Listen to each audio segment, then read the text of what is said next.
cette scène emplie de nostalgie s'est déroulée au cœur d'une cour de récréation baignée de soleil, où un groupe de jeunes garçons s'était attroupé devant l'étal d'un marchand pour contempler de mignonnes peluches. En dehors du champ, des voix exaltées scandaient des numéros, mentionnant Janichot, le numéro 35, et le voilà, le 35. Le jeune Jean-O, plongé dans une concentration extrême et les paupières closes, a affirmé qu'il parvenait à le ressentir, porté par les acclamations de ses camarades. Le commerçant a laissé paraître un brin de désappointement lorsque le petit Jean-O a brandi fièrement un imposant poisson en peluche, conviant ses copains à se joindre à lui. Des éclats de plastique cassé jonchaient le sol sur une surface brillante et trempée, évoquant le souvenir d'un élément détruit ou révolu. Au milieu de la cour de récréation, un enfant a signalé urgemment qu'il devait se rendre au cabinet, pendant qu'un de ses camarades le pressait d'accélérer.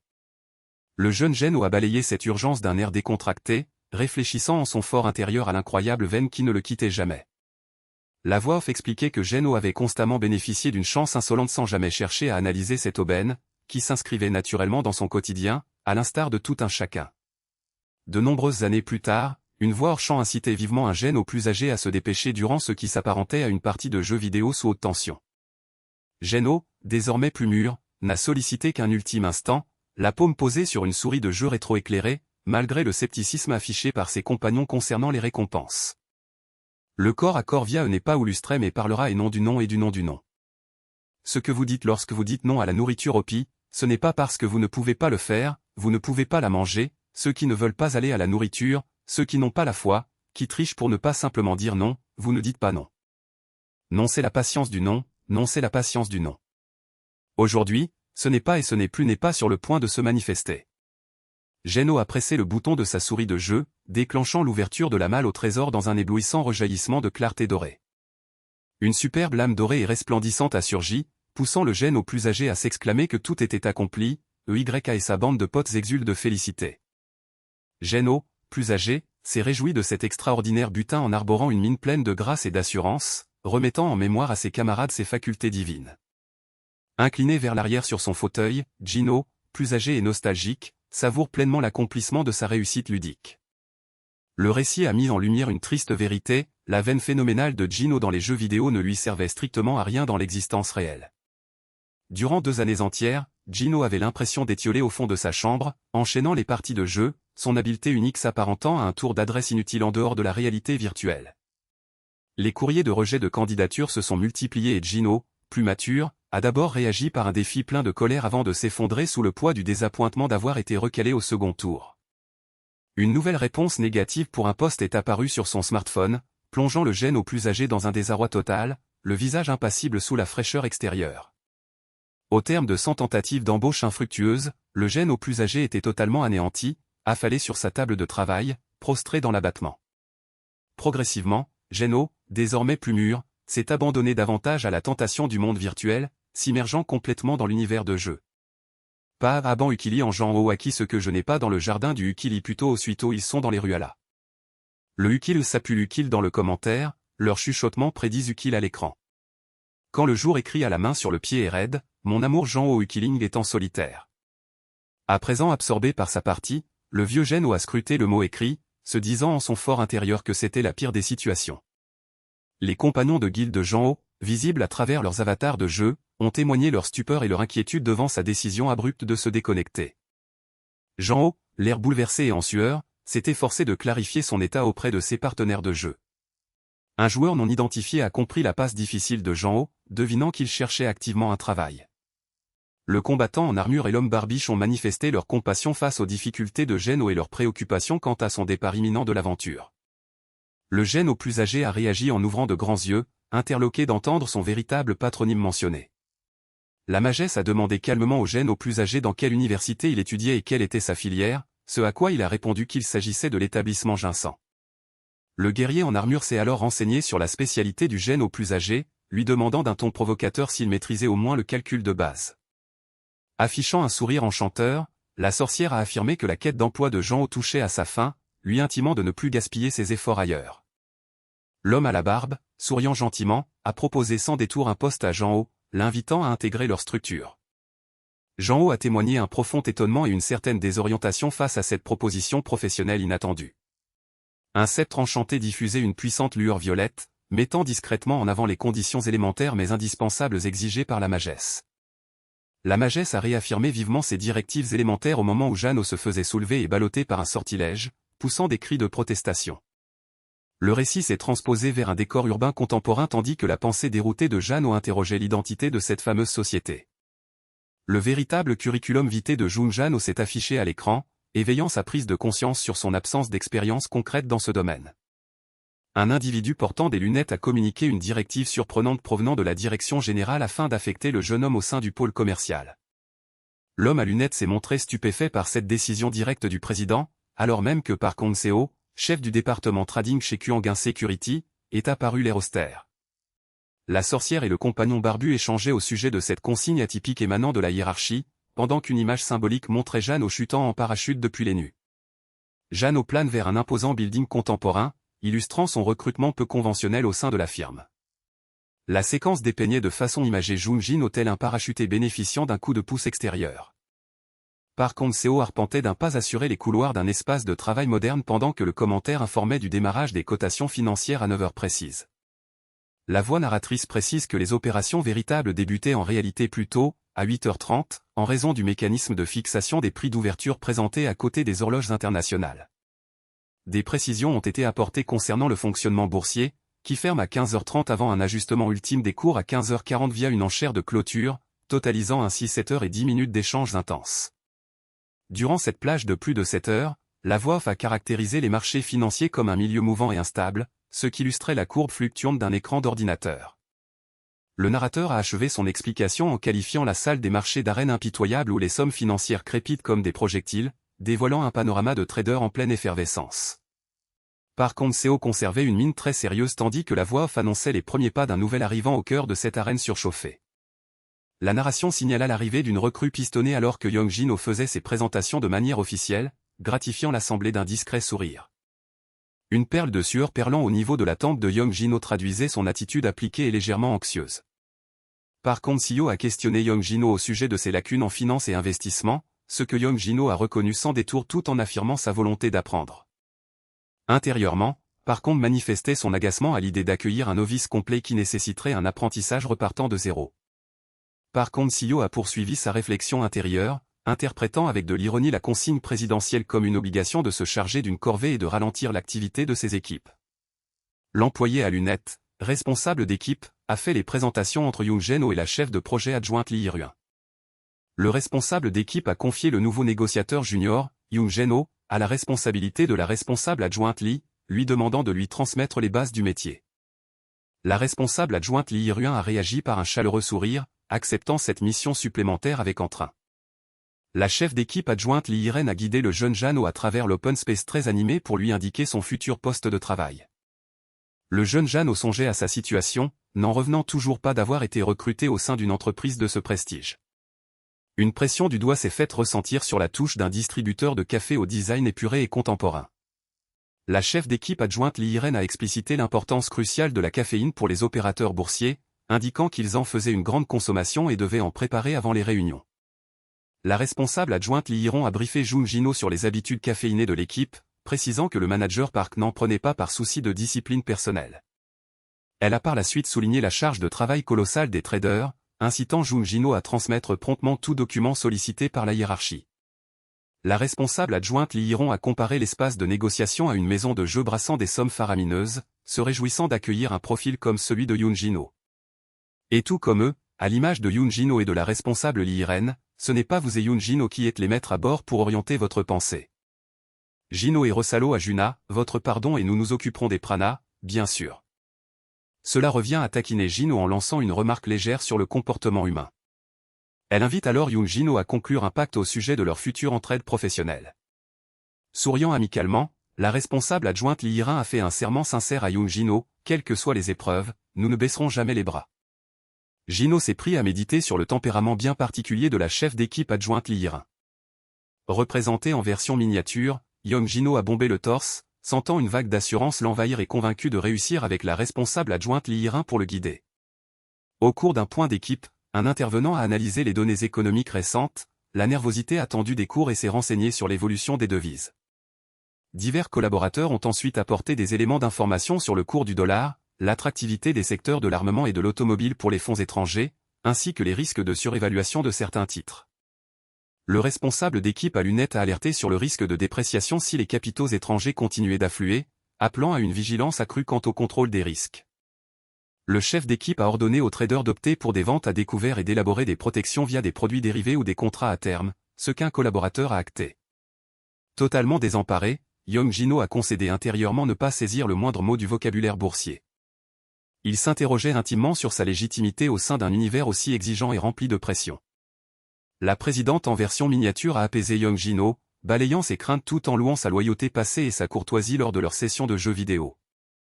La directrice sous forme de Chibi a exprimé sa vive gratitude envers Young Jin-ho pour son rôle dans la guilde, lui affirmant que l'expérience de jeu aurait été bien fade sans lui, ce qui l'a ému au plus haut point. La responsable sous forme de Chibi a donné à Young Jin-ho quelques préceptes sur la conduite à tenir face à la hiérarchie avant de raccrocher précipitamment, prenant Young Jin-ho au dépourvu. En lui donnant comme ultime consigne énigmatique de nier catégoriquement toute information sur les coulisses de son embauche, la directrice Chibi a coupé la communication, plongeant Young Jin-ho dans le désarroi.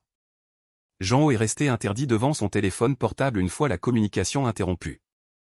Un lourd soupir s'est échappé de ses lèvres, traduisant un mélange d'épuisement et de résignation.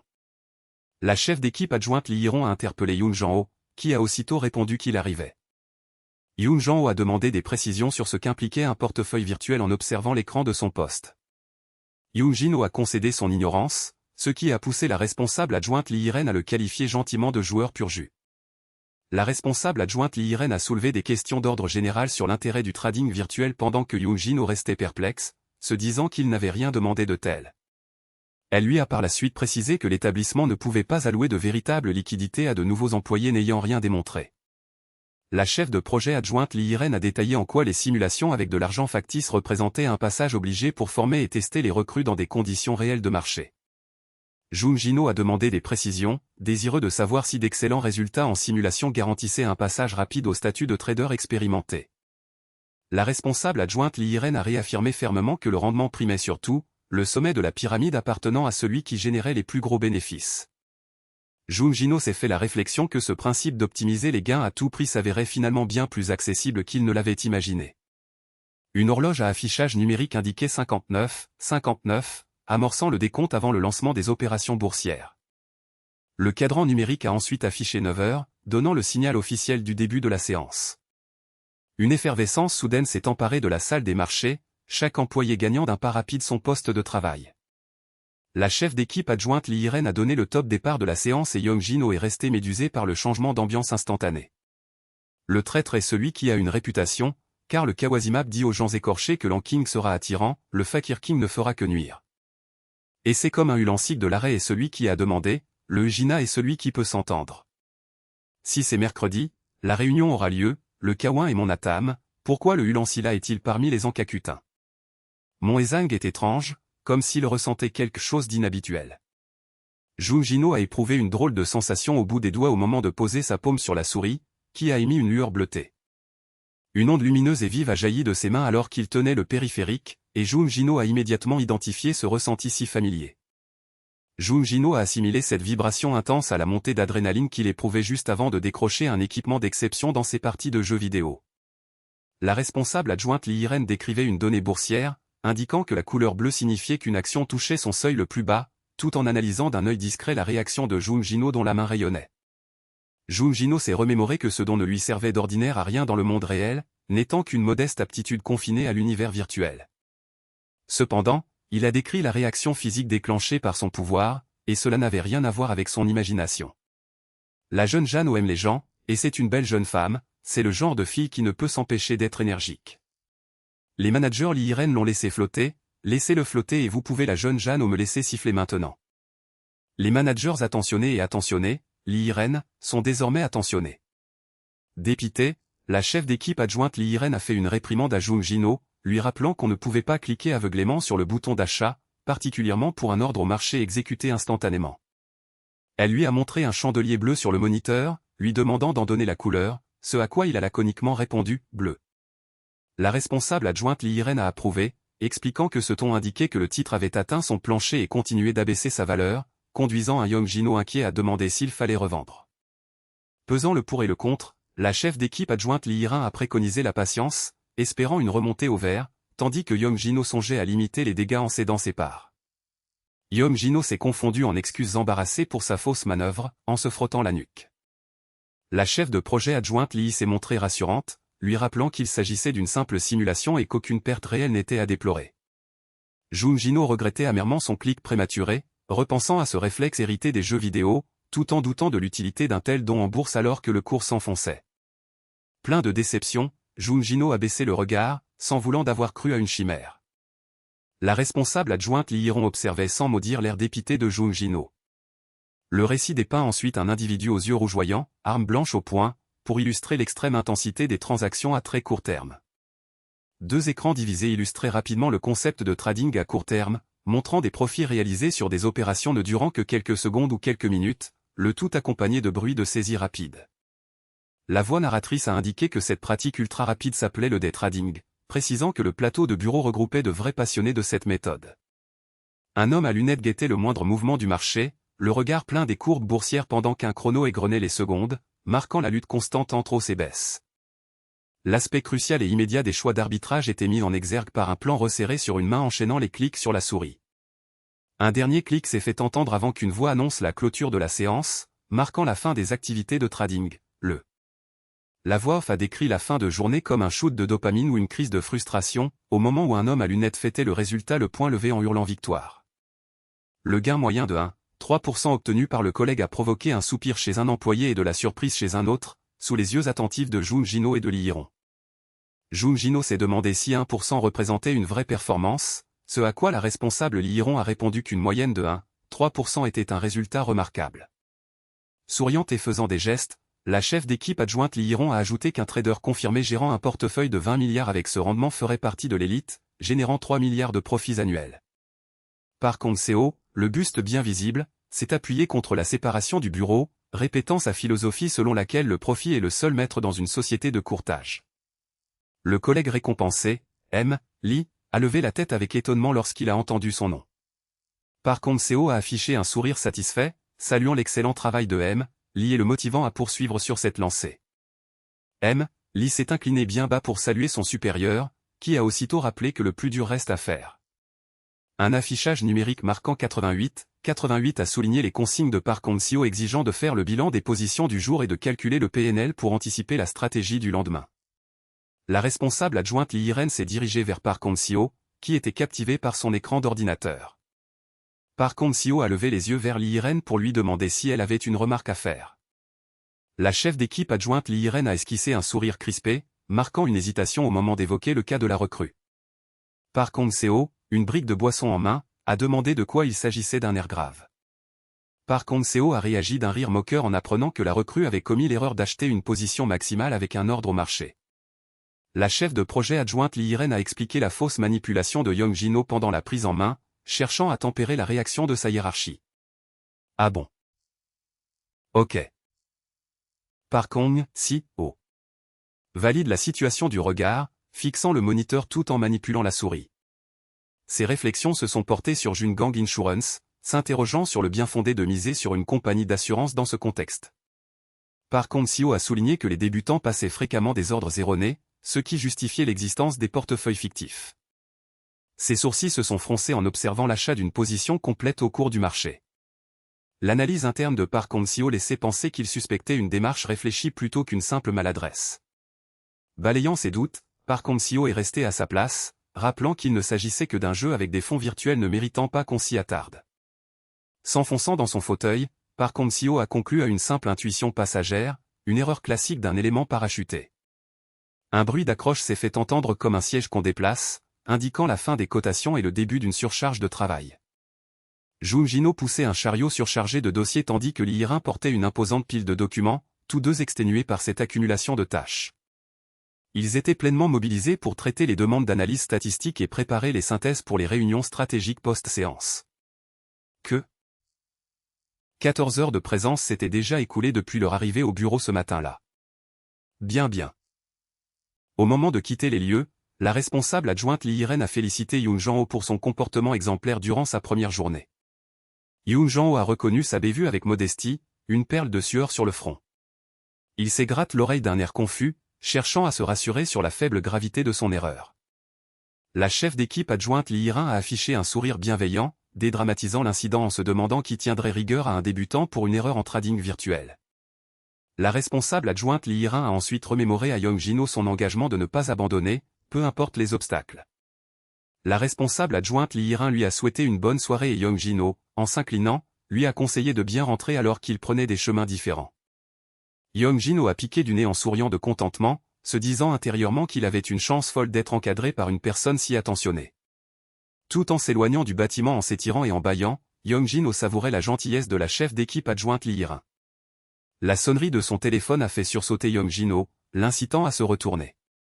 Young Jin-ho a pris l'appel en donnant du monsieur à son interlocuteur, mais l'homme barbu au bout du fil lui a demandé en souriant de l'appeler plus familièrement quand ils étaient seuls. L'homme à la barbe a questionné Young Jin-ho sur ses premiers pas, lui demandant si le rythme était plus soutenu que prévu et s'il s'en était plaint, ce que Young Jin-ho a vivement menti en affirmant sa motivation. Young Jin-ho a partagé sa fascination en voyant l'implication des équipes, amenant l'homme à la barbe à s'interroger sur le fond de sa pensée. Young Jin-ho a dépeint la masse de travail colossale, les expressions obscures et l'atmosphère électrique régnant durant les heures de cotation. Young Jin-ho a poussé un soupir, avouant qu'il doutait encore de sa capacité à évoluer dans un tel cadre. L'homme barbu, l'appareil à l'oreille, a rassuré Young Jin-ho, affirmant sa confiance absolue dans son instinct pour repérer les talents. Que le Jingo Karanomon s'est endormi avec H. Dévoué Proloa. Ceux d'entre vous qui l'ont regardé étaient encore en Zoomok comme Kuno non c'est Jingo, dans le haut titre du Mun, Tabo des Diverliers Naato Viandari Puwa Wiwa ici vraiment. Je le cherche, il y a quelqu'un qui sait, la personne qui sait, je suis Sandwich, je vais bien, non? Analysez l'augmentation de la surface. Je suis Liglab dans mon Dassan qui est le médesté du Cacleran, aide-moi à mordre. Instruction Pankiling Kipang Yungjan a dévalé les trottoirs de la ville d'un pas rapide, pressé de regagner son domicile pour lancer sa session de jeu. Le plafond des locaux professionnels, avec ses néons et ses conduits apparents, était plongé dans l'obscurité et le calme. L'éclairage du plateau s'est activé, inondant l'espace d'une clarté froide et blanchâtre. 3 salariés ont fait leur entrée, retrouvant un collègue déjà installé, marquant le coup d'envoi d'une nouvelle journée.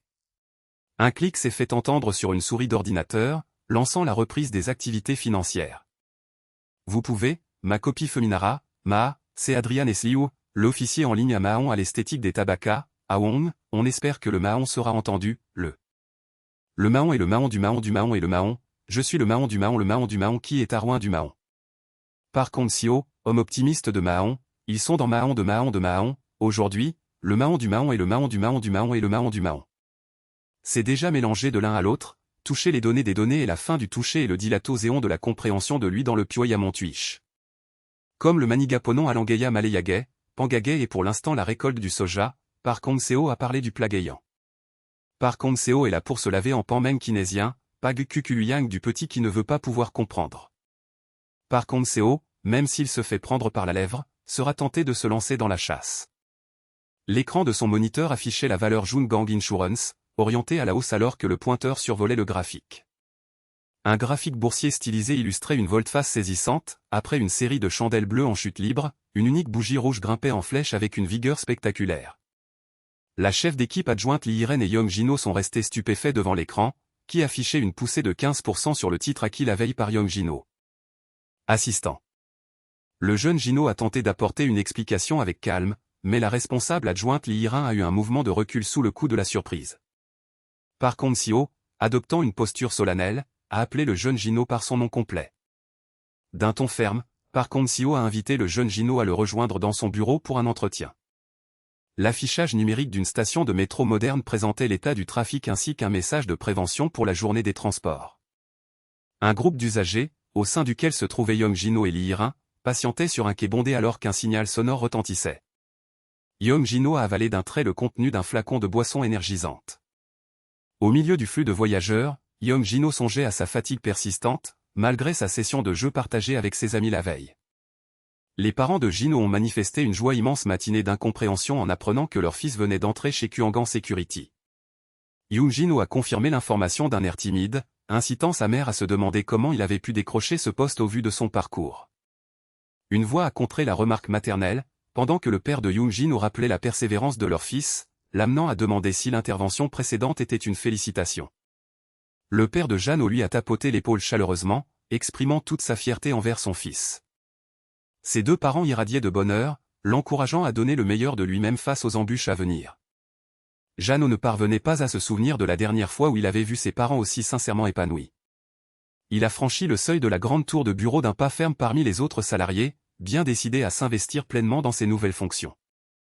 La responsable adjointe Lee Irene a salué joyeusement l'arrivée de son collègue dans cet espace de travail baigné de lumière. Avec un sourire taquin, la chef d'équipe adjointe Lee Irene a lancé une remarque au sujet d'un engagement respecté.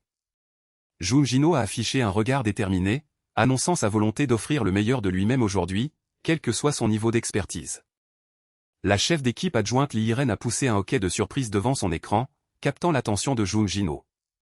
La chef de projet adjointe Lee Irene a fait savoir que l'action achetée la veille par Jung Jin-ho en simulation avait bondi de 15%, une hausse spectaculaire évoquant du verre qui brise.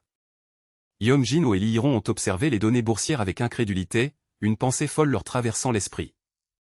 Jung Jin-ho a pris conscience, l'émotion aux yeux, que sa faculté extraordinaire était tout à fait transposable au monde réel. Il a évalué dans sa tête le gain colossal qu'il aurait empoché si cet arbitrage virtuel avait été réalisé avec des capitaux réels, en déglutissant difficilement. La chef d'équipe adjointe Lee Irene, encore sous le coup de la surprise, a soudainement détonné le nom de Jung Jin-ho. Un homme athlétique portant des lunettes s'est tourné vers Jung Jin-ho, indiquant qu'un entretien sérieux s'imposait.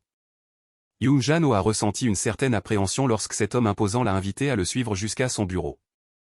La pièce renfermait divers appareils d'entraînement, notamment des paires d'haltères et une structure de musculation, sous un éclairage froid.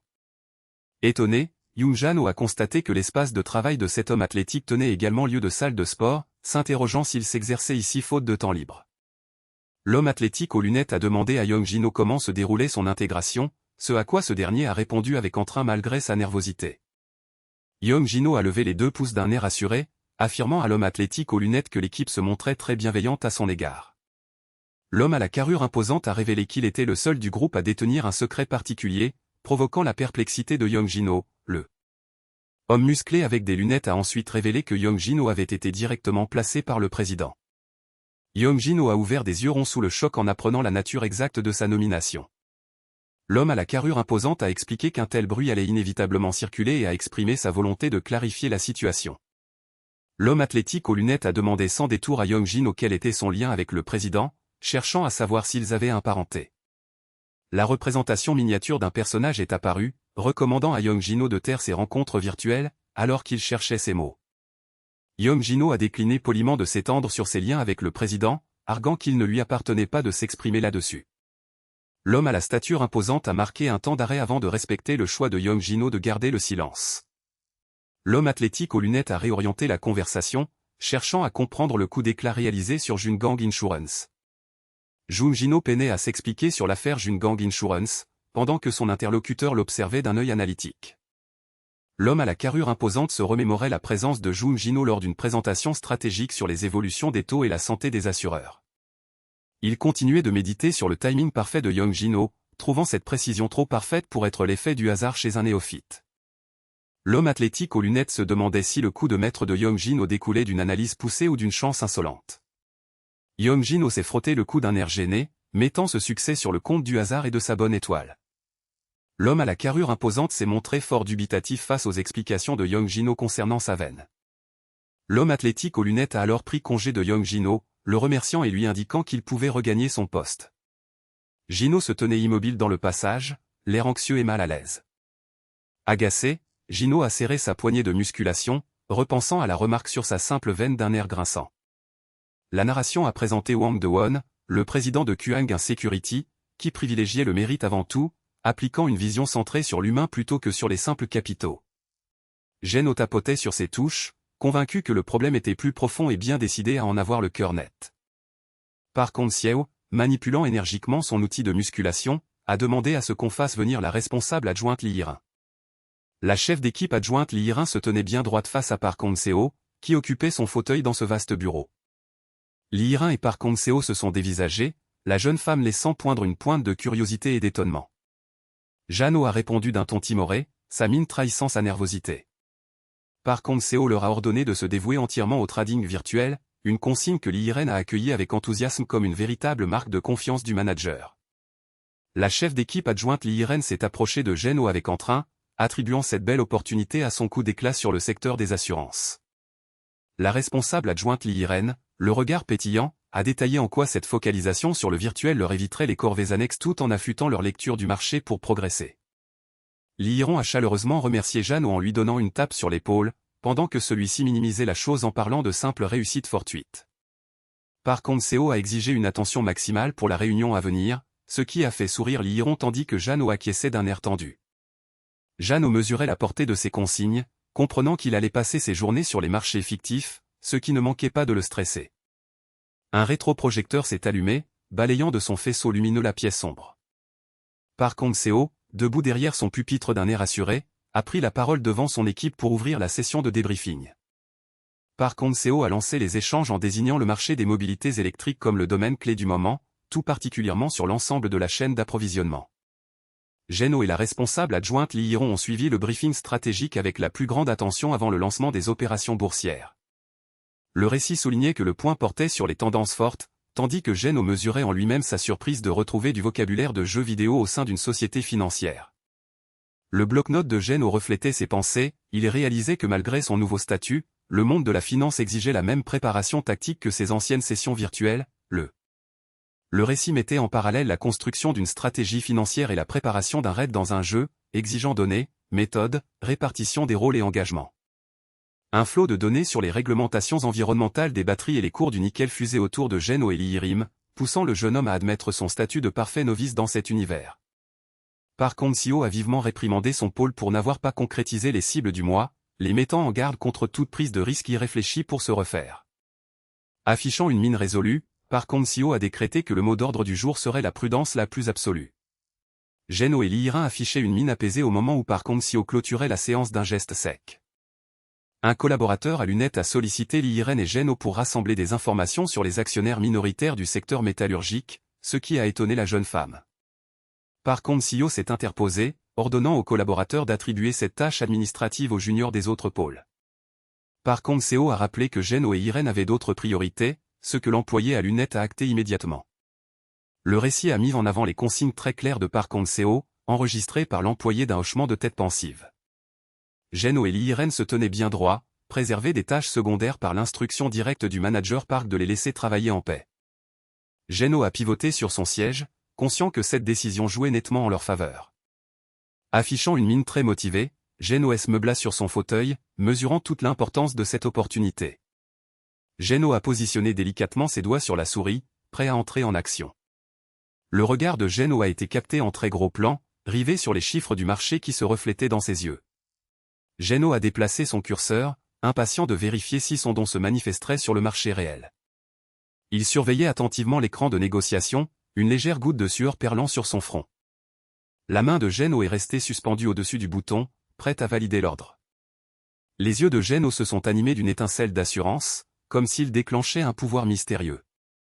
D'un double clic rapide, Jeannot a passé son ordre, sa main s'entourant d'un halo lumineux. Jeannot était installé à sa table de travail, scrutant les graphiques boursiers présentés sur son moniteur.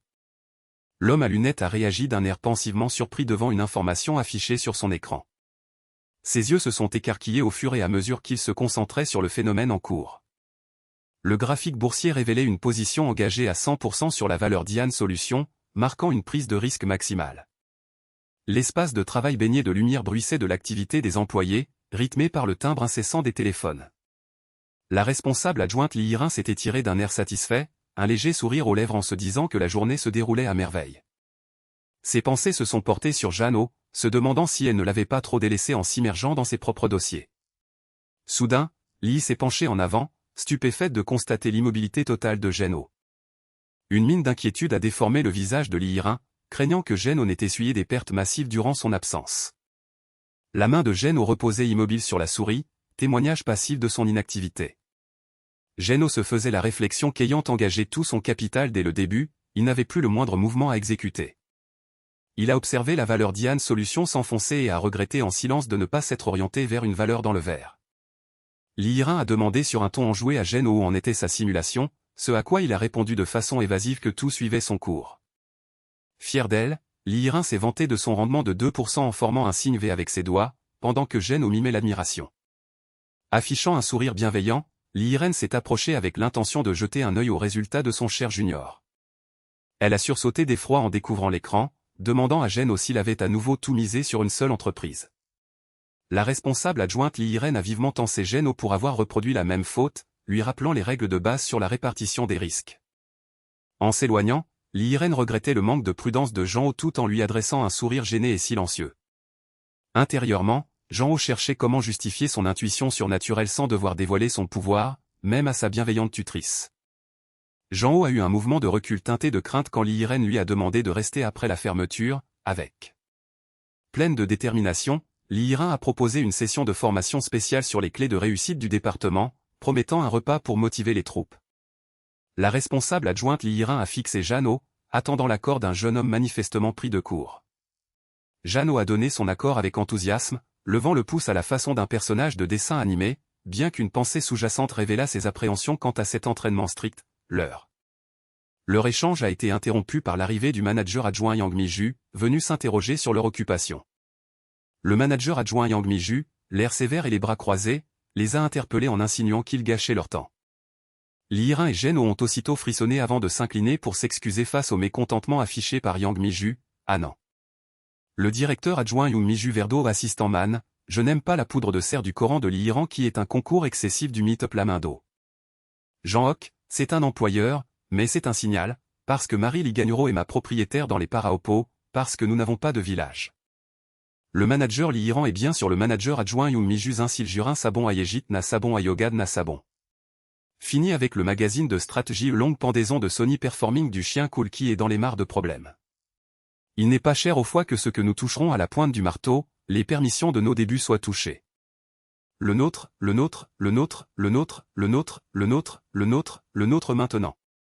Le foie n'aime pas le nôtre, nous ne voulons pas mourir, le nôtre ne veut pas mourir, vous avez besoin d'un crayaouan et votre taureau est étanche, c'est juste ma commande. Un employé inquiet a suggéré qu'il ne pouvait pas rester passif, provoquant un sursaut chez l'un de ses collègues. Une voix a retenti dans la pièce pour signaler l'arrivée du responsable Park Hong-seo.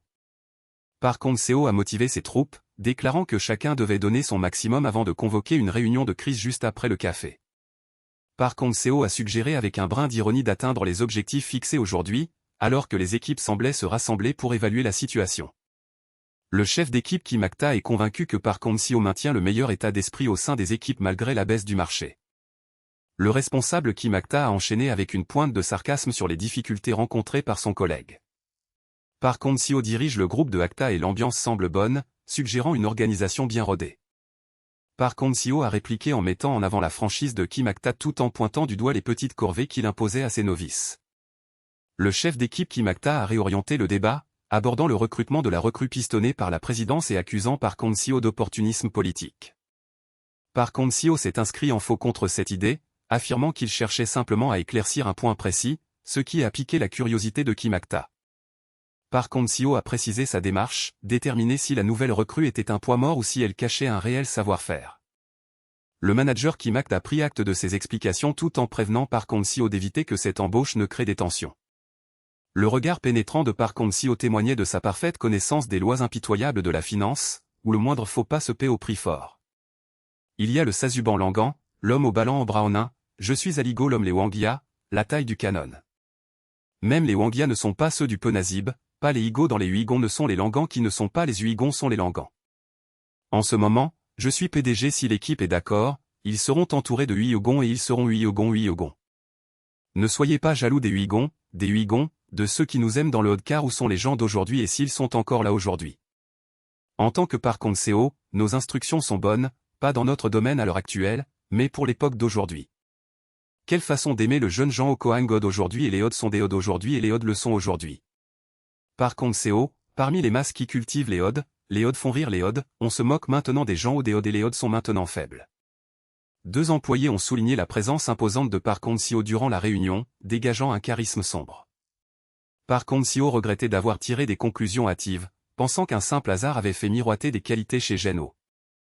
Il conservait la certitude que le secteur de l'énergie, dans lequel Geno s'était positionné, ne redresserait pas la barre sans un véritable miracle. Le décor s'est déplacé vers l'extérieur baigné de lumière du bâtiment de Kangin Security, annonçant l'aube d'un jour nouveau. Soudain, l'employé à lunettes a relevé la tête, les yeux grands ouverts sous l'effet du choc, une goutte de sueur perlant sur son visage. Un séisme s'est produit sur les marchés alors que la situation basculait, Park Hong-seo demeurant de marbre au milieu de l'agitation causée par la nouvelle. Les alertes d'actualité indiquaient que l'Indonésie, premier exportateur mondial de nickel, venait d'instaurer des quotas d'exportation, amputant l'offre globale de 30% et créant une panique générale chez les fabricants de batteries. Un journaliste expliquait à l'antenne que le gouvernement indonésien avait restreint d'un tiers ses expéditions de nickel face à la chute des cours, perturbant l'approvisionnement d'un composant stratégique. Une cohue s'est emparée du bureau alors que les traders affolés hurlaient de solder en urgence les ventes découvertes, tandis que Park Hong-seo restait imperturbable. Un écran montrait des courbes boursières en plein effondrement, traduisant la débandade des titres non liés au secteur du nickel. En revanche, un moniteur voisin affichait des indicateurs au plus haut, illustrant l'envolée spectaculaire des entreprises détenant des réserves de nickel. Lee Hee-rong, toujours aussi dynamique, a présenté à Park Hong-seo les résultats de ses recherches sur les entreprises locales disposant de stocks de nickel. Elle a révélé un constat sans appel, quasiment aucune firme nationale ne disposait de réserves, à l'exception d'un unique groupe. L'employé aux lunettes a écarquillé les yeux, commençant à faire le lien et réalisant la portée de ce constat. L'employé à lunettes a alors prononcé le nom de Dian Solutions, à la grande surprise de Lee Hee-rong qui a demandé si le manager Park était déjà au courant. En arrière-plan, Park Hong-seo a mis l'accent sur l'intuition incroyable de Jin-ho, rappelant son placement anticipé sur cette valeur désormais au sommet. Young Jin-ho arborait une mine légèrement étonnée pendant le débriefing, tenant son cahier et sa fourniture d'écriture. On le voyait afficher un léger sourire durant le point d'équipe, affichant un calme olympien face au chaos ambiant. L'homme à lunettes était totalement interloqué, incapable de comprendre comment Young Jin-ho avait pu anticiper une décision si imprévisible de la part des autorités indonésiennes.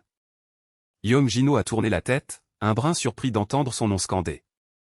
Quelle folie de dissimuler une folie, le plus fou dans la situation actuelle, c'est que Jin-ho ne serait pas en mesure d'en couper 30% par Nicole Production. Le fou feignant a été influencé au point d'être vraiment fou, donc je me disais, le fou c'est le fou c'est le rire du lala.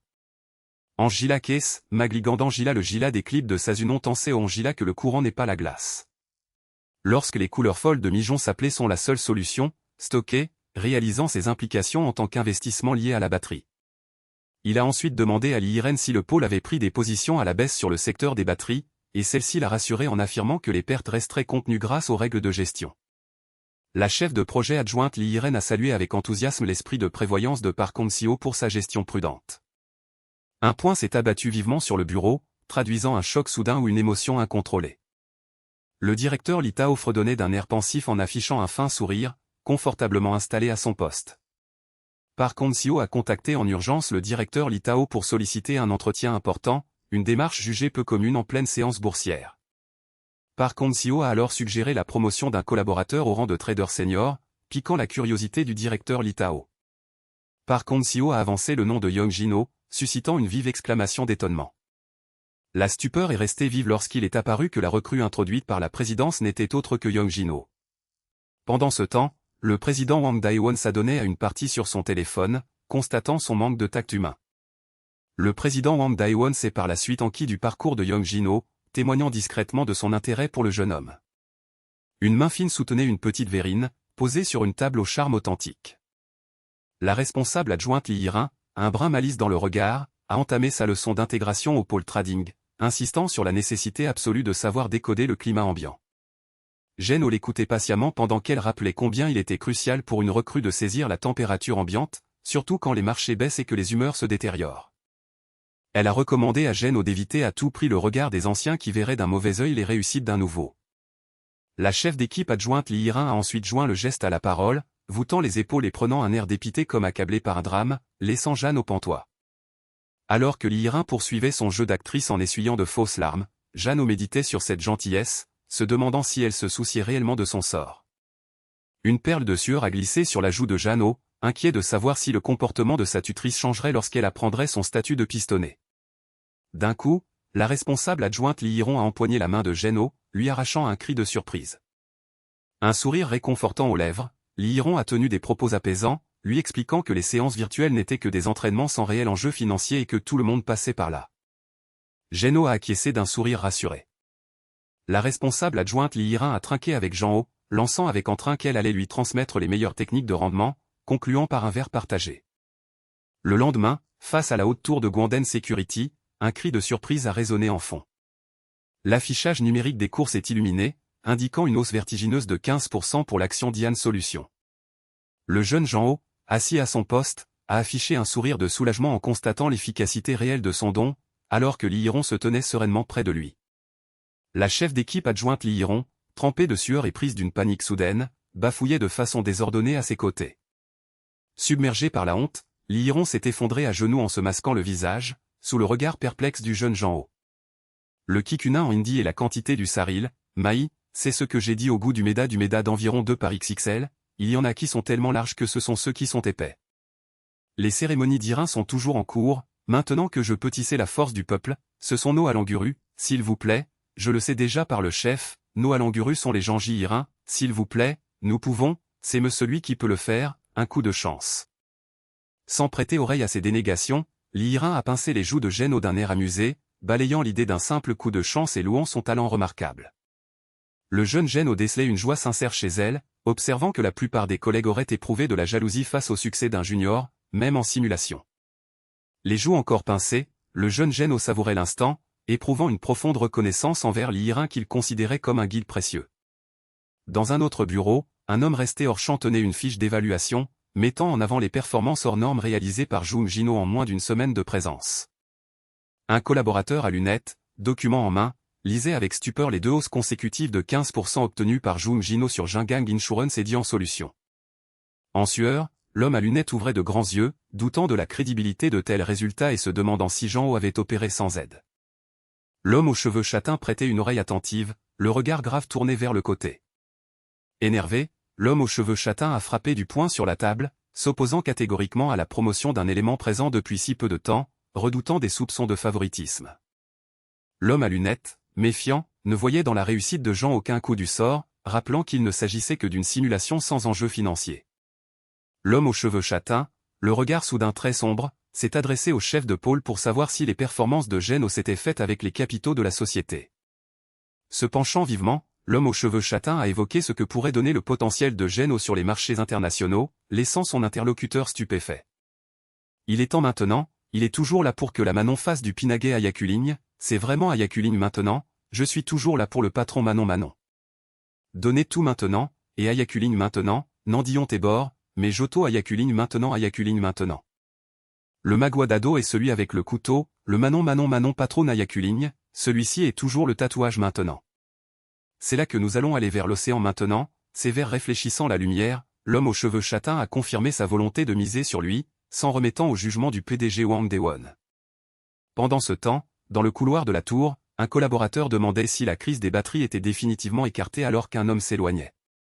Le président Wang Daewon, sortant tranquillement d'un ascenseur entouré de cadres, a indiqué qu'ils avaient exécuté leurs ordres de protection tout en déplorant le départ de quelques cadres ébranlés par la crise. Le président de Guang'an Security, Wang Daewon, a rappelé sa vision selon laquelle la bourse reste un affrontement mental, concluant que ceux incapables d'encaisser le stress feraient mieux de quitter le métier. Poursuivant leur marche, le président Wang Daewon et son collaborateur ont savouré leur réussite, conscients d'avoir évité le pire par rapport aux turbulences du marché américain. Le président Wang Daewon a prié ses équipes de se remettre à la tâche, signalant une journée bien chargée avant de pouvoir profiter du lendemain, alors que la plaque de son bureau apparaissait. Le président Wang Daewon s'est réinstallé au creux de son grand fauteuil dans son bureau moderne. Ajustant son nœud de cravate d'un soupir libérateur, le président Wang Daewon a repensé à son objectif de tout boucler rapidement pour libérer son lendemain. Après s'être plaint du rythme, le président Wang Daewon a prêté attention au manager adjoint Yang Miju qui l'interpellait timidement. La chef de projet adjointe Yang Miju, au garde à vous, a rappelé au président Wang Daewon ses consignes de surveillance concernant Jung Jin-ho, ce qu'il a approuvé. Dossier en main, le manager adjoint Yang Miju l'a informé que le nom de Jung Jin-ho figurait sur la liste des promotions seniors proposées par le pôle trading pour remplacer les départs. Les yeux du président Wang Daewon se sont agrandis sous le choc d'une telle révélation. La chef d'équipe adjointe Yang Miju observait d'un œil inquiet le président Wang Daewon pivoter brusquement sur son fauteuil, abasourdi. Le président Wang Daewon trouvait absurde l'idée de nommer à un poste à responsabilité un collaborateur arrivé depuis moins d'une semaine, même s'il l'avait personnellement introduit. Pensif, le président Wang Daewon se demandait s'il n'avait pas délaissé Yang Jin-ho après l'avoir recruté, juste au moment où Yang Miju sollicitait sa décision. Le président Wang Daewon a balayé le problème d'un geste, ordonnant à Yang Miju de classer l'affaire, ce qui la laissa interdite quant à la confirmation de cette promotion. Inclinant la tête d'un air satisfait, le président Wang Daewon a affirmé que l'ascension de Yang Jin-ho rentrait parfaitement dans ses plans. le manager adjoint Yang Mi-ju s'est empressé de quitter la pièce en refermant doucement la porte. Le président Wang Dae-won, mains enfouies dans les poches, a regretté de ne pas avoir davantage briefé Young Jin-ho, reconnaissant que son parachutage brutal avait pu semer le trouble. Un sourire en coin s'est dessiné sur le visage du président Wang Dae-won, se disant que cet imprévu tournait finalement à leur avantage. Affichant une mine confiante, il a souligné qu'on ne donnerait pas un gros portefeuille à un novice, mais que cela offrirait à Young Jin-ho un baptême du feu sur les marchés réels. Observant les gratte-ciel de la cité depuis sa baie vitrée, le président Wang Dae-won semblait estimer que Young Jin-ho devait passer par là pour se faire un nom. Un samedi après-midi, Young Jin-ho, tiré à 4 épingles dans son costume, prenait une rame de métro bondée, le visage usé par la fatigue. Un long soupir s'est échappé des lèvres pâles de Young Jin-ho, ses cernes profondes témoignant de son état d'épuisement.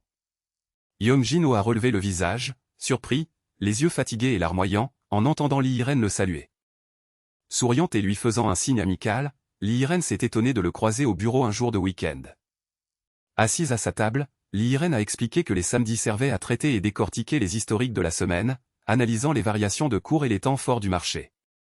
Elle a cherché à le rassurer en mentionnant qu'il terminerait à 14 h avec une prime financière, ce que Jung Jin-ho a acté d'un air un peu dépassé.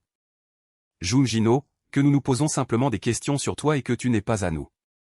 Au cœur de ce qui s'est passé dans le passé, le directeur général d'Apito, Lee, est aussi celui qui est vraiment intelligent, qui peut être avide des autres. Seago no Mangon à Langion et tout ce qui n'est pas à vous, cette moitié est l'ilama de ce qui m'inquiète dans le marais du tremblement de terre qui est devenu la source du Yunkala et des secousses, le temps d'une gong meko se l'un sur ma guitare depuis longtemps à cause du Tika Panapaking. Et qu'il était le seul à devoir se plonger dans les bilans du marché, provoquant un silence pesant chez Lihirin. Gardant un sourire mesuré, Lihirin a concédé qu'il avait vu juste, admettant que les marchés restaient imprévisibles en raison des liens invisibles qui unissent les bourses mondiales. Elle a cité la théorie du battement d'aile du papillon, où un événement minime à l'autre bout du monde peut déclencher un séisme sur leurs propres indices. La chef d'équipe adjointe Lihirin a ensuite précisé avec bienveillance que malgré cette incertitude, ils continuaient de se préparer pour maximiser leurs chances, aussi infimes soient-elles. Jung Jin-ho buvait ses paroles, l'air étonné et songeur face à cette démonstration de rigueur. Ailleurs, dans une pièce à la lumière tamisée, 2 collaborateurs déploraient l'exigence d'avoir déjà de l'expérience en étant débutants, estimant n'être pas nés au bon moment. L'un se demandait s'ils étaient coupables de ne pas dénicher de travail dans ce contexte morose, pendant que l'autre lui conseillait de se vider la tête sur un jeu.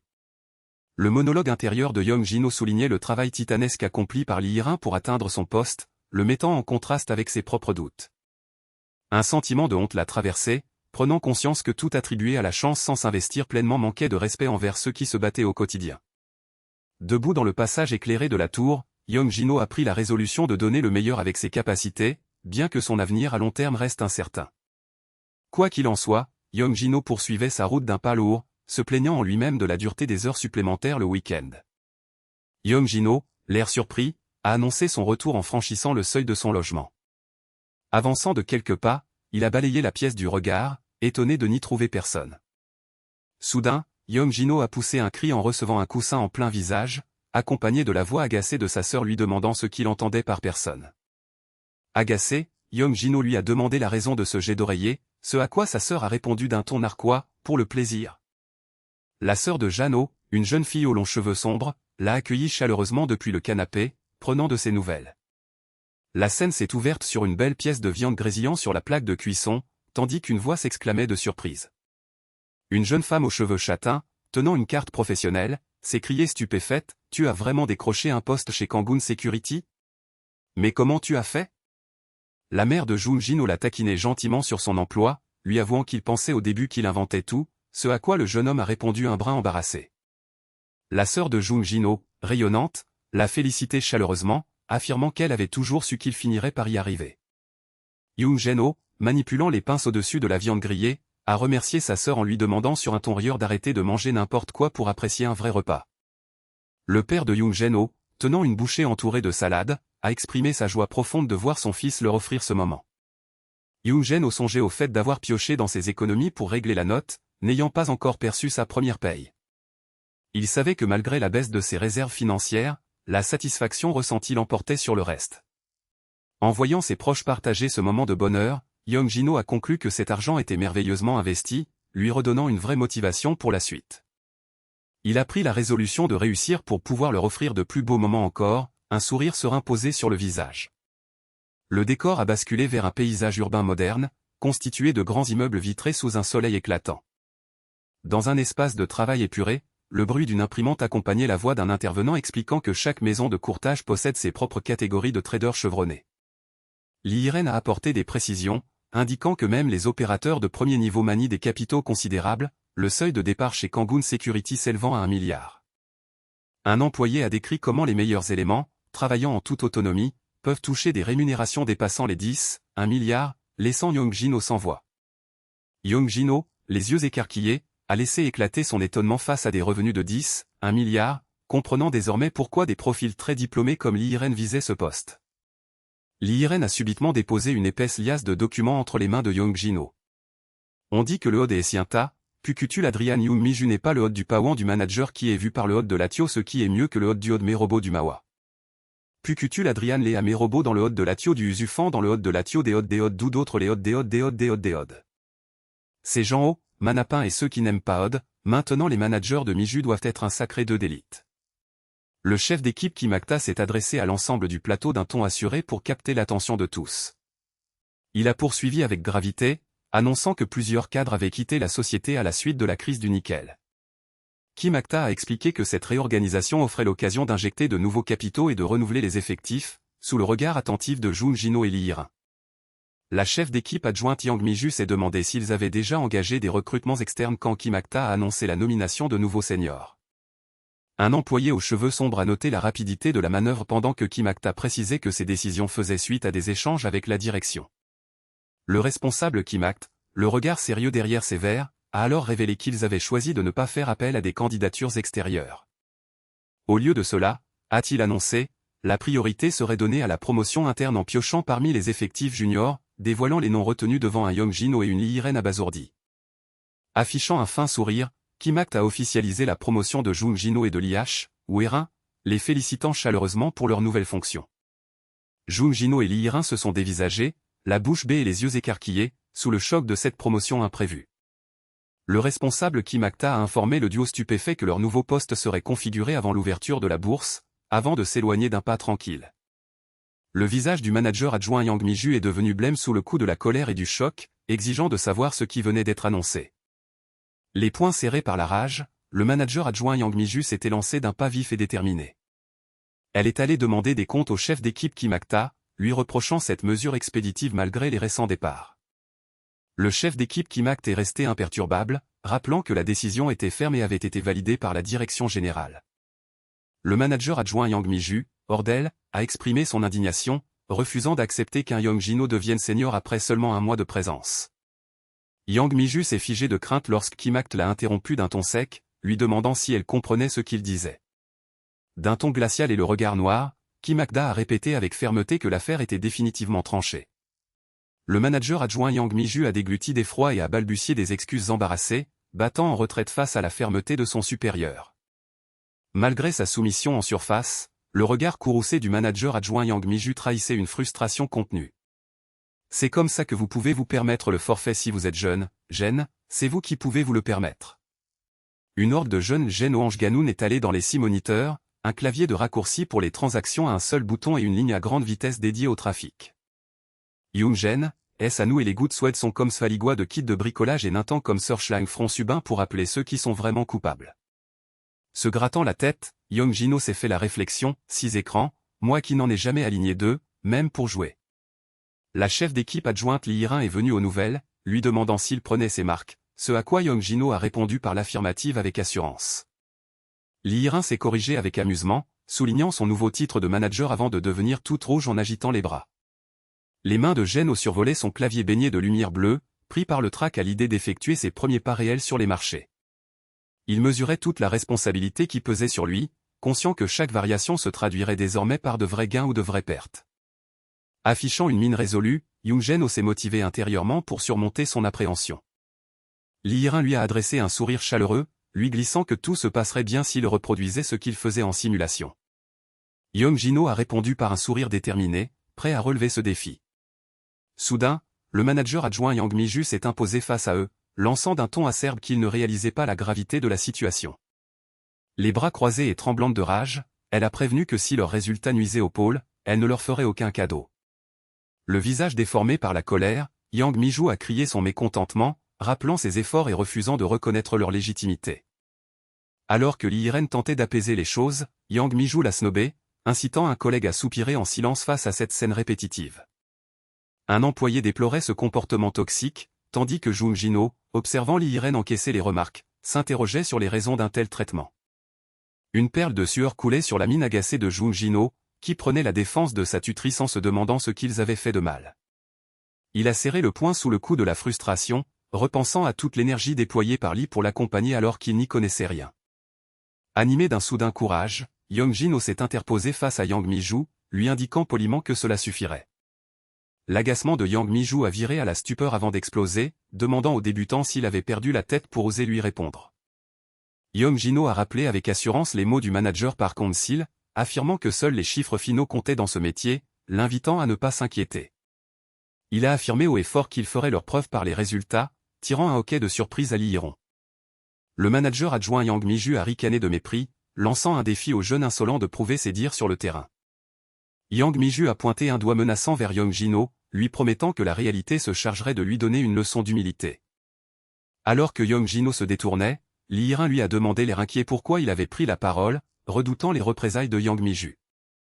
Yung Jano a serré le poing, convaincu au plus profond de lui qu'un junior se doit de soutenir son aîné, tout comme l'aîné veille sur son junior.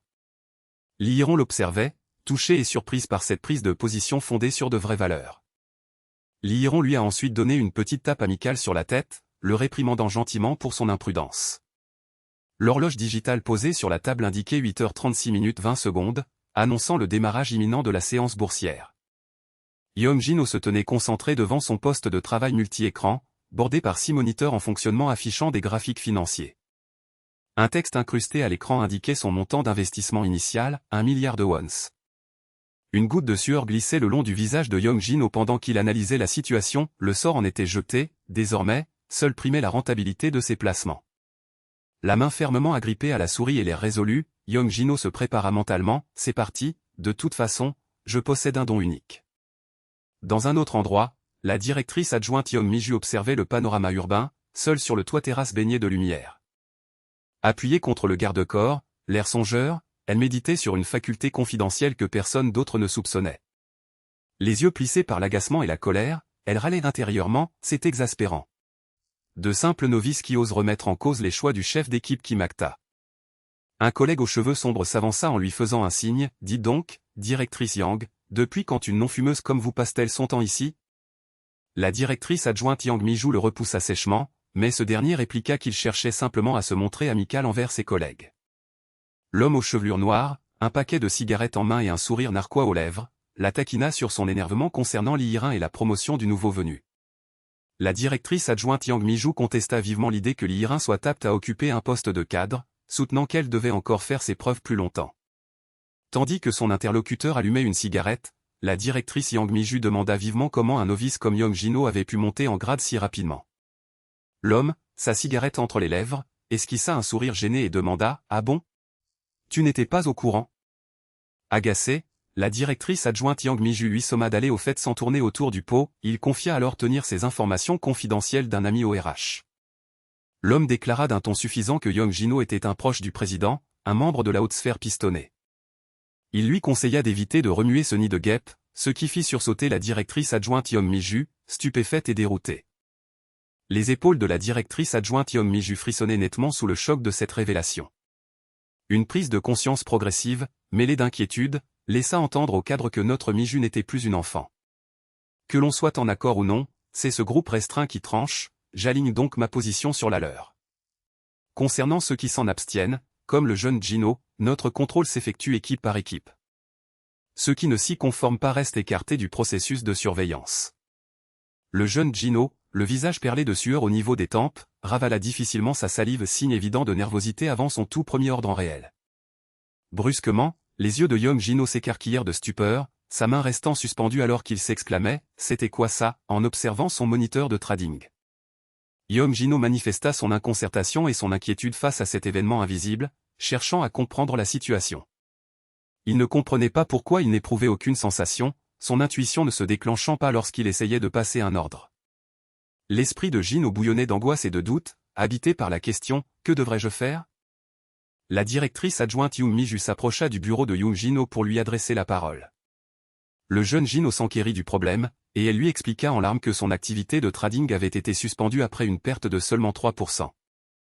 La directrice adjointe Young Mi-ju détailla les règles strictes de contrôle des risques applicables aux nouveaux traders, imposant une formule d'arrêt immédiat pour la journée des 3% de baisse.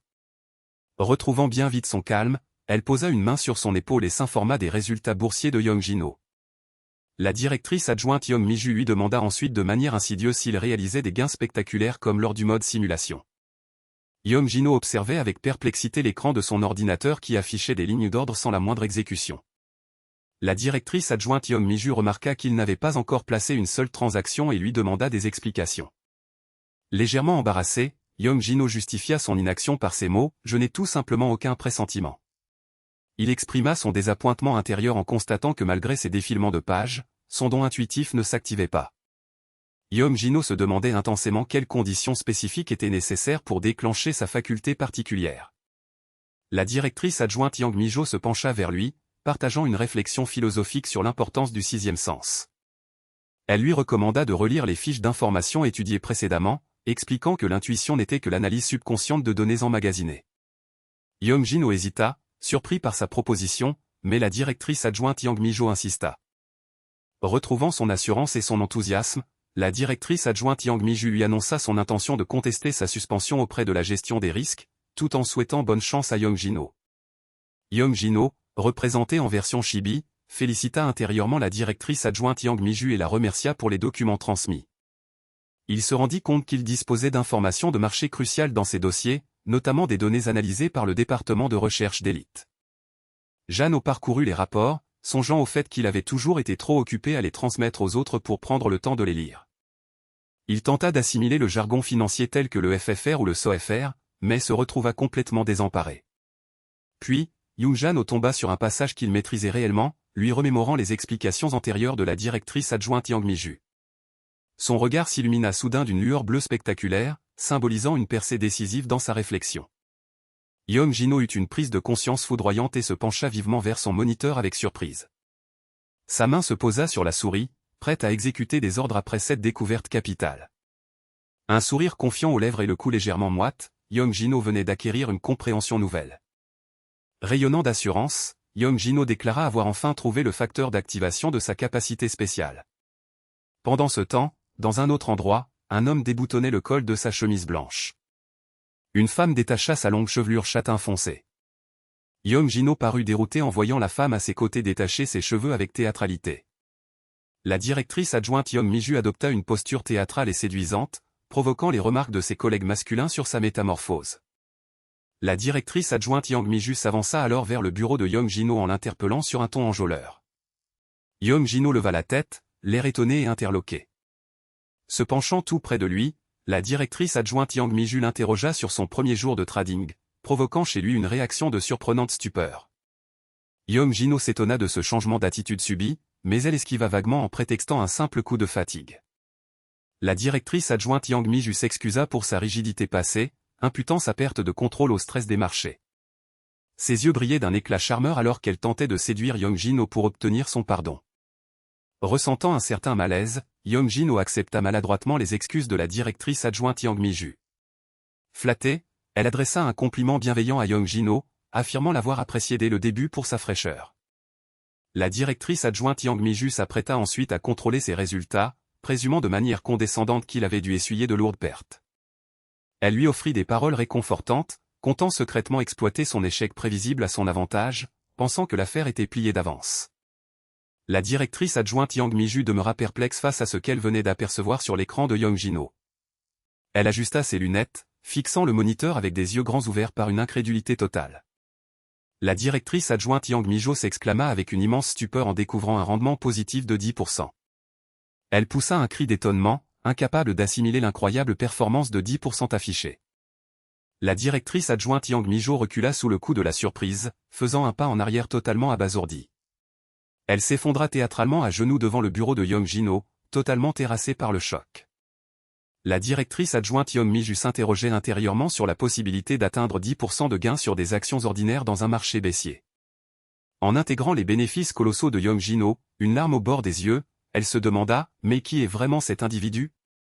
Yoon Jang-ho manifesta son inquiétude envers la directrice adjointe Yang Mi-ju, sans se douter qu'elle regrettait en elle-même de l'avoir pris pour un simple pistonné.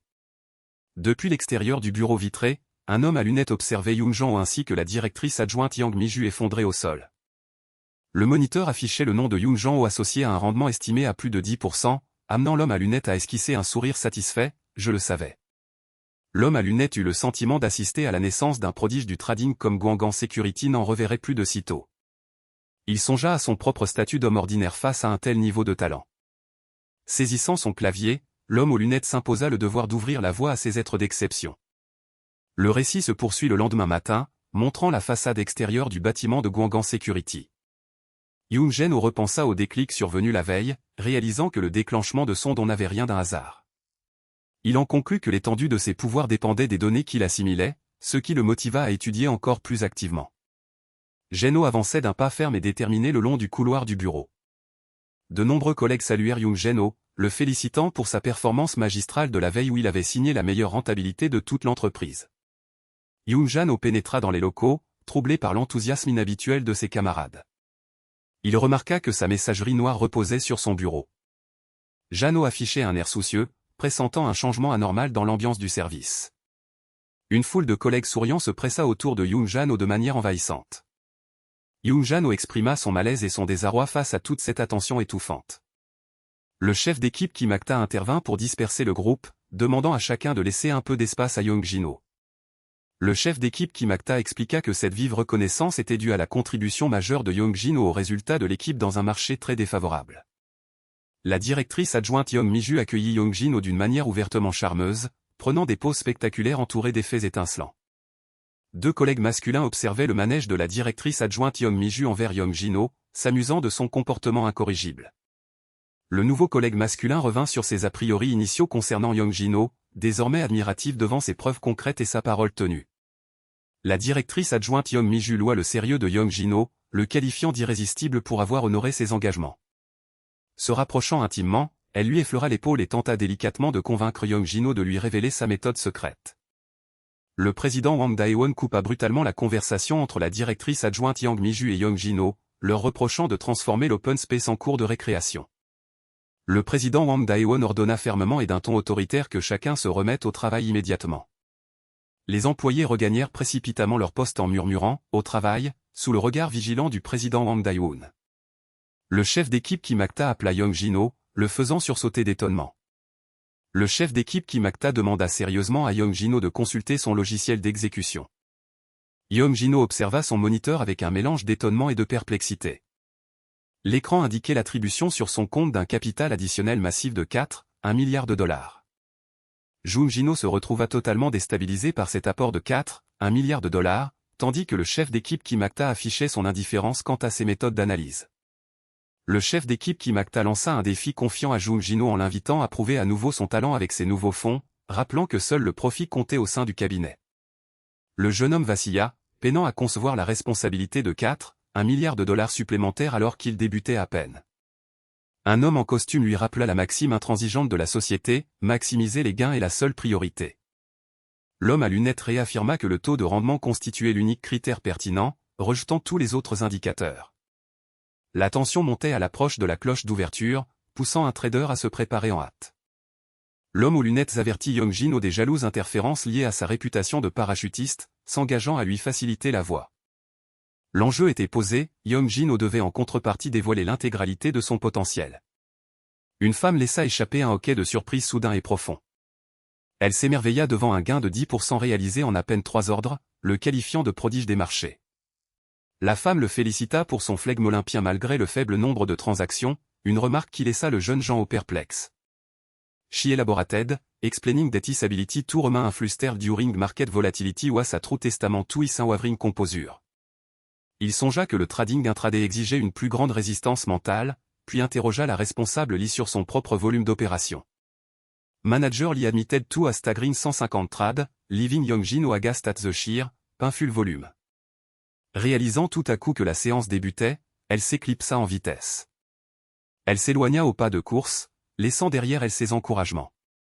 L'anxiété qui pesait sur Young Jin-ho depuis l'arrivée imprévue du chef d'équipe Park finit par s'évaporer grâce à la manager Lee Hee-ron. L'homme s'adossa à son siège, envahi par une détermination calme. Une main restait suspendue au-dessus de la souris, prête à valider une opération décisive. Jung Jin-ho étudiait son plan d'attaque, réfléchissant à la conduite de sa séance. Fort d'un capital de 1 milliard de dollars et de son mystérieux pouvoir enfin confirmé, l'appréhension n'avait plus lieu d'être. C'est alors que surgit l'intuition tant espérée, nette et foudroyante. Il identifia KakaBank, un établissement 100% en ligne issu des rapports, ressentant une vive impulsion envers ce titre. Suivant cet instinct impérieux, il valida l'ordre qui fut exécuté immédiatement. Une fois la transaction conclue, il souffla de fatigue, décidant de patienter jusqu'au prochain signal intime. Son front se plissa sous le coup d'un étonnement inattendu. Il eut un hoquet lorsque ce même pressentiment singulier réapparut, le réorientant contre toute attente vers la même action. Le doute le submergea, ce signal puissant le sommait à présent de liquider la position qu'il venait d'ouvrir. L'impulsion irrésistible le poussa à vendre, et l'ordre fut traité dans la foulée. Une nouvelle vague d'intuition surgit, et malgré sa perplexité, un ordre d'achat fut à nouveau validé. Encore une fois, s'exclama-t-il alors qu'une nouvelle vente s'exécutait. Les ordres d'achat et de vente défilaient à l'écran dans un flux frénétique et ininterrompu, pendant que Jeannot s'écriait que cette sensation refusait de s'arrêter. Sa voix tremblait sous la pression, totalement dépassée par ce raz-de-marée d'exécution. Sur un bureau, un smartphone décoré d'un autocollant de sorcière rigolo reposait à l'abandon. Un homme se courba sur son plan de travail en poussant un soupir d'accablement. Il se plaignait d'une réunion imminente, ne rêvant que d'esquiver la soirée pour aller jouer aux jeux vidéo. Son esprit s'évadait, se demandant si le jeune Jeannot s'en sortait convenablement. Il repensa au capital de départ classique de 1 milliard de wons, estimant qu'une perte de 5% aurait déjà dû bloquer les accès de Jeannot. Il relativisa une perte éventuelle de 50 millions de wons, la comparant à son budget jeu vidéo, un faible prix à payer pour l'apprentissage de Jeannot. S'agissant de Jeannot, affirma-t-il, un tel montant restait largement dérisoire. Une autre main tenait la souris, prête à cliquer. Une vive lancée le traversa, du sang se mettant soudain à couler sur sa main. Le jeune Jeannot demeurait assis, essuyant ses larmes provoquées par l'épuisement pur. Une main s'avança vers un mouchoir, éclairé par une faible lueur. HIS body adjuvant out, signal by a sudden, alarming nosebleed, the. L'épuisement physique finit par l'obliger à stopper son rythme frénétique d'ordre. Je suis au bout du rouleau, grommela-t-il, terrassé par la fatigue et des douleurs aux yeux. Il s'accorda une courte minute de répit, bien que la curiosité quant à son résultat final le brûlât. Puis il se ravisa, le taux de rendement attendrait, il devait impérativement fermer les yeux un instant. La lumière du soleil baignait une pièce de bureau déserte, éclairant un fauteuil confortable. Les yeux de l'homme s'écarquillèrent, un unique mot franchissant ses lèvres dans un état de stupeur totale. 6 milliards de wons, balbutia-t-il, cherchant à comprendre comment une telle somme pouvait figurer sur le sol de Jeannot. Bon sang, murmura-t-il, sidéré par le relevé des transactions étalées sous ses yeux. Un premier milliard de wons avait généré 10% de gains, mais le jour suivant, 4 milliards supplémentaires apportaient un résultat phénoménal de 20%. L'esprit sous le choc, il constata que leur protégé avait engrangé 1 milliard en l'espace de 2 jours. Il réclama d'urgence une vérification, répétant ses demandes pour s'assurer qu'il s'agissait bien de la réalité et non d'un bug informatique. Une main s'activa rapidement sur le clavier d'un téléphone pour lancer un appel. L'incroyable s'avérait vrai, la confirmation tombera qu'aucune erreur système n'était en cause. Il secoua la tête d'un air hébété, avouant n'avoir jamais vu un des traders obtenir 20% de rendement sur un capital de 5 milliards de wons. L'historique des transactions de Jeannot apportait une preuve irréfutable, plus de 100 opérations clôturées sans le moindre échec. Il ne s'agissait pas de chance, il comprit que Jeannot jouissait d'une prescience troublante des mouvements de marché. La voix du PDG retentit dans la pièce, et le secrétaire Zhang répondit avec un empressement respectueux. Le PDG Wang Daiwan, d'un geste autoritaire, ordonna le rassemblement immédiat de tous les responsables supervisant le trader principal Young Jin-ho. Le nom de Jin-ho tournait en boucle dans ses pensées. Un son strident le tira de son sommeil, tirant un Young Jin-ho complètement désorienté de sa torpeur. Une femme se tenait tout près de lui, le visage marqué par l'inquiétude. « Waouh !» s'écria Young Jin-ho, surpris d'apercevoir sa supérieure dans les toilettes des hommes. Elle lui expliqua être venue le chercher, puis son ton s'adoucit pour lui demander doucement s'il se sentait bien. Il tenta de minimiser l'incident de son saignement de nez, prétextant une simple fatigue passagère. Sa volonté de reprendre le trading s'effondra aussitôt lorsqu'elle lui annonça que le marché avait déjà fermé ses portes. « J'ai dormi jusqu'à la clôture », pestatait-il intérieurement, dépité par son manque de rigueur alors qu'il s'était promis d'être exemplaire. Il multiplia les excuses, mais elle le réconforta gentiment, lui assurant qu'en tant que pilier de l'équipe, il n'avait rien à se reprocher. « Pourquoi règne-t-il une telle atmosphère dans les bureaux ?» se demanda-t-il, percevant une tension sous-jacente. Elle lui confia que l'ensemble des hauts dirigeants avaient été convoqués, ce qui éveilla immédiatement sa curiosité. Une voix s'éleva pour demander de qui il s'agissait, alors que plusieurs hommes en costume s'avançaient à grands pas. Une réponse inquiétante tomba enfin, c'était le PDG Wang Daiwen. Le groupe de cadres s'interrogeait à voix haute avec une anxiété palpable sur le motif de cette réunion imprévue. Leur visage trahissait une inquiétude collective face à cette grande incertitude. Le PDG Wang Daiwen les accueillit avec un calme olympien, invitant les cadres stressés à prendre place. Il patienta jusqu'au silence complet avant d'annoncer qu'il allait leur poser une question. Se penchant en avant, son regard noir les fixa intensément lorsqu'il demanda « Qui parmi vous a validé une rallonge de capital de 1 milliard pour notre Geno ?»